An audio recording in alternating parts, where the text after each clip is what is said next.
All right, here we go. All the way out there? How'd you get it? Charles asked. It wasn't easy, Lizzie remembered, inching her right on the tree trunk. Then she remembered something else, the way the tags had jingled when she poked at the collar with a stick. One tag would not make a jiggling sound. There had been two. She'd forgotten all about the other tag. Charles, that collar, besides the name tag, there was another collar, a rabies vaccination tag. Charles' eyes lit up. Really? Maybe it'll give us another clue about who Noodle belongs to. Where is it? It's back home, Lizzie said. Remember? Dad hung the collar on a nail in the garage, since it was way too big for Noodle anyway. Suddenly, Lizzie didn't mind any more about not finding any tracks. She couldn't wait to get home to take a look at the other tag on that purple collar. Dad was home by the time Lizzie and Charles got back from the lake.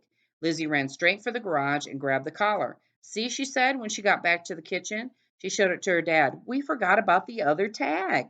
Her words tumbled out as she explained. She picked up the magnifying glass on the table and looked at the tag. Boston, she said. This says the dog was registered in Boston. Maybe Noodle's owners are summer people who were up here in one of the cabins for the weekend.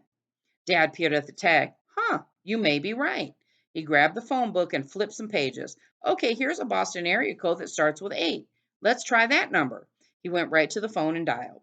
Inside her jacket pocket, Lizzie crossed her fingers. Was this it? The moment of truth when she would find out Noodle's owners.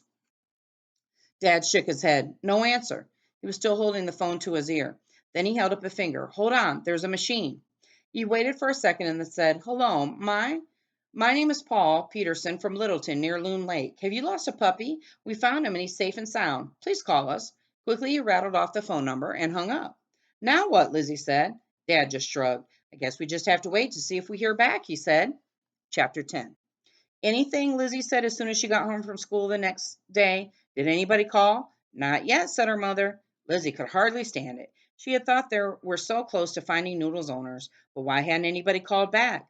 Lizzie sat at the kitchen table, fiddling nervously with the purple collar. Finally, she couldn't stand sitting still for one more minute. She had to do something. Buddy, she called, Noodle.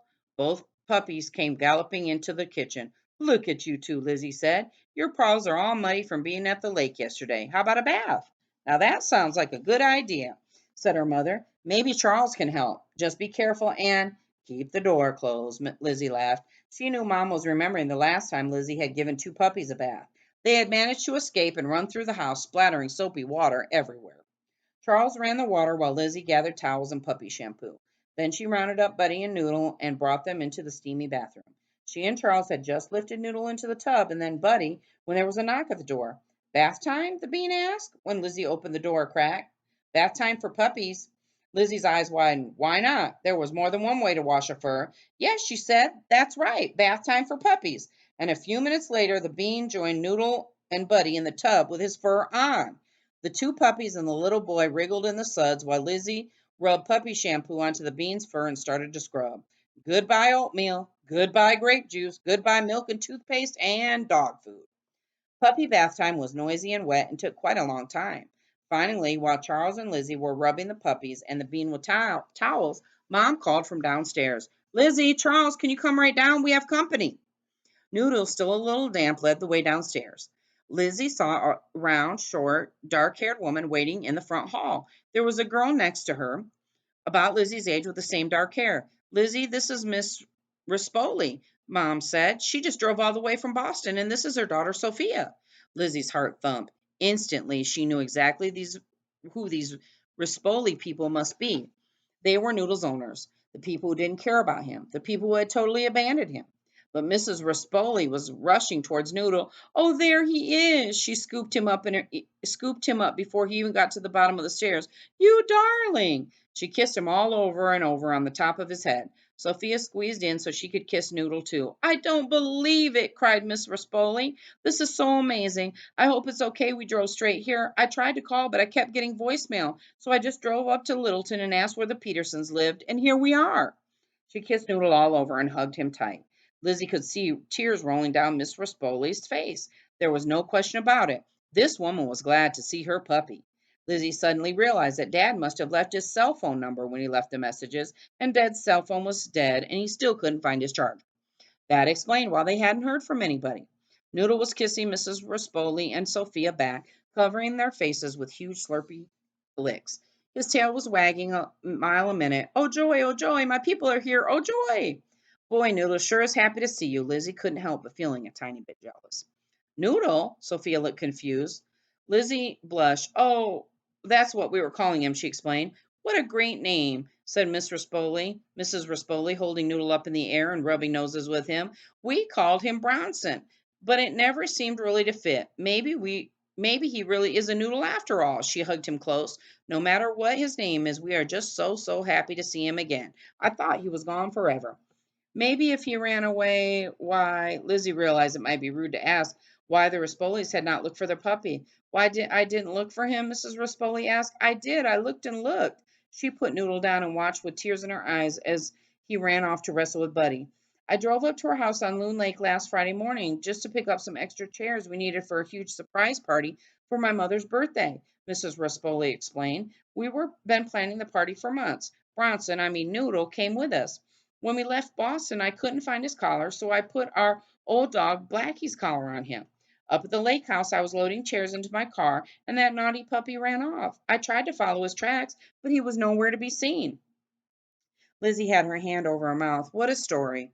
She would have been heartbroken if she ever lost Buddy like that. I called and called. I looked over the place. There was no sign of him. I phoned the police and left a description, but I hadn't heard anything. I even stayed overnight, even though I hadn't planned to, and I looked some more on Saturday morning. My throat was raw and sore from calling him. By noon, I couldn't stay any longer. I had to leave things in the hand of the police and hope for the best so I could get home in time for the party. Even though nobody was going to feel much like celebrating, Mrs. Rispoli blew her nose into a wad of tissue she was clutching. Oh, how I hated to tell Sophia and her father. Lizzie finished the story. I guess your information just got lost at the police station because of the weekend and Sergeant Martin being out and everything. But luckily, we found Noodle later on Saturday afternoon swimming around in a spot of open water over by the park. He must have spent Friday night outside wandering around and trying to find his way home. Mrs. Rispoli started crying again. I know, your mom just told us all about the rescue. Isn't it amazing? And he's perfectly fine. She shook her head, smiling through her tears. It's wonderful. So, Lizzie almost hated to ask, mainly because she thought she already knew the answer. I guess you want to keep him. Mrs. Rispoli stared at Lizzie. Keep him? Of course. We'll never let him out of our sight again. Then her eyes softened. Oh, I see, she said. Did you think he'd been abandoned? Lizzie nodded, turning her face to hide the tears that seemed to be leaking out of her eyes. She couldn't talk. She reached out to pick Noodle up one last time. She knew she had been silly to even think about Noodles being hers forever. That was not how this foster puppy thing worked. It was all about finding the best home for each dog, and Noodle had a wonderful home. Lizzie knew that now. She could tell by the way Mrs. Rispoli and Sophia looked at him that Noodle would always be loved and cared for. She couldn't hold on to him the way Bean had held on to his fur. She had to give the puppy up. Lizzie buried her nose in Noodle's soft smelling neck, giving him one last kiss. Tears welled up in her eyes. She tried to hold him back, but one of them dropped onto Noodle's nose. Tell you what, Lizzie, Mrs. Rispoli said, kneeling down as she was looking straight at Lizzie. We'll be at our cabin all summer. It's the little one with the moose antlers. Do you know which one I mean? Lizzie wiped away the tear and nodded. I love that cabin. Well, I hope you and your brothers and Buddy will be regular visitors. Don't you agree, Sophia? Sophia nodded eagerly. We can teach Buddy and Noodle to jump off our dock the way Blackie used to. She smiled shyly at Lizzie. Mrs. Rispoli reached over and gave Noodle a pat. And I know for sure that Noodle, will always be happy to see you and his new best puppy friend, Buddy. Wow, Lizzie couldn't believe her luck. Finally, she would find out what it was like to be at one of those cool Loon Lake cabins with Buddy. Plus, she'd be able to watch as Noodle grew up. She started to feel a little bit better. Lizzie sniffled and nodded. That sounds good, she said. She tried to smile. Thank you. It was time. She gave Noodle one last hug, then walked over to put him gently in Sophia's arms. No, said Mrs. Rispoli, leaning down to kiss the top of Noodle's head. Thank you for saving our precious puppy. So he did have a home somebody liked. This is Noodle. Do you want to see my doggy? Come here, Shorty. Come here, bub. Come here. You want the kid? Come here. You want the kids to see you? Come here, baby. Come here. The kids want to see you. Oh, this is Shorty, everybody. This is Shorty, my baby. He's shy. Look at the camera, bud. You want to look at the camera? Oh, you, Bubby. You don't want to look at the camera. Look at the kids. Look at the kids. There they go. Oh, Bubby. He's shy. He's shy. Okay, you want him down? You want to go see Daddy? You want to go see Daddy? Yes, he wants to go see Daddy. All right, that's my shorty. Okay, guys, I'm going to do Piggy and Elephant next. See ya.